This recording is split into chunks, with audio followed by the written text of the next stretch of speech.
Unajua, tulikuwa kwenye mchakato wa uchaguzi mkuu wa chama wa ndani, si mnafahamu? Na kulikuwa na ushindani kweli kweli wa ndani. Upande mmoja alikuwepo mwenyekiti mstaafu Mheshimiwa Mbowe.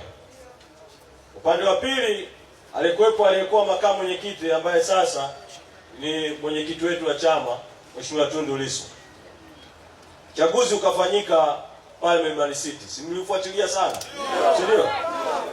Kura zikapigwa, matokeo yakapatikana. Kwa katika mchakato wetu wa uchaguzi ni wazi tulikuwa na timu mbili kubwa. Timu Lissu, timu Mbowe. Tukafanya uchaguzi. Nataka kuwaambia wana Geita na kuwaambia Watanzania, baada ya uchaguzi ule wa tarehe 21 na 22 Januari 2025, timu Lissu, timu Mbowe ziliishia Mlimani City. Sasa tuna timu moja ya Chadema. Mheshimiwa Wenje alikuwa timu Mbowe. Mheshimiwa Lema alikuwa timu Lissu. Mmoja anasema mimi kwa msimamizi wa uchaguzi. Sasa ilibidi mambo ya utimu mimi yabaki moyoni tu. Sawa sawa? Wote tuko jukwaa moja sasa hivi, timu Chadema.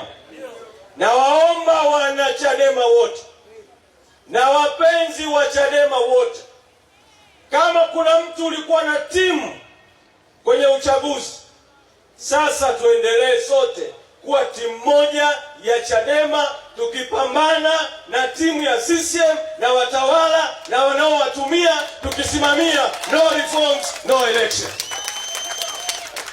Mheshimiwa Wenje, nakushukuru. Unajua walikuwa wanasema sana maneno kwamba Wenje na yeye anaondoka. Sasa sikiliza Wenje. Sauti ya watu ni sauti ya Mungu. Umesimama jukwaani, umeona matumaini ya Watanzania na matakwa ya Watanzania. Nataka useme kauli mbele yao kwamba wewe sio sehemu ya watakaohama. Na useme kutoka ndani ya nafsi, Mwenyezi Mungu akiwa anakusikia. Peoples. Inaonekana katibu mkuu ameshauriana na nabii. Kwa hiyo hapa inatengenezwa ile kwa midwife. Ndugu zangu, watu wa Geita na kanda ya Victoria, mimi ni mwenyekiti wa Chadema kanda Victoria. Hiki chama kimebeba matumaini ya watu wengi. Mimi binafsi Wenje, kakaangu amezikwa na aliuawa kwa sababu ya Chadema. Kwa familia yangu tuna jeraha, tuna kovu na tuna matumaini, tunasonga mbele kwa sababu tunajua kuna gharama ya kulipa katika safari hii. Nipo na mimi ni mwenyekiti aliota continue.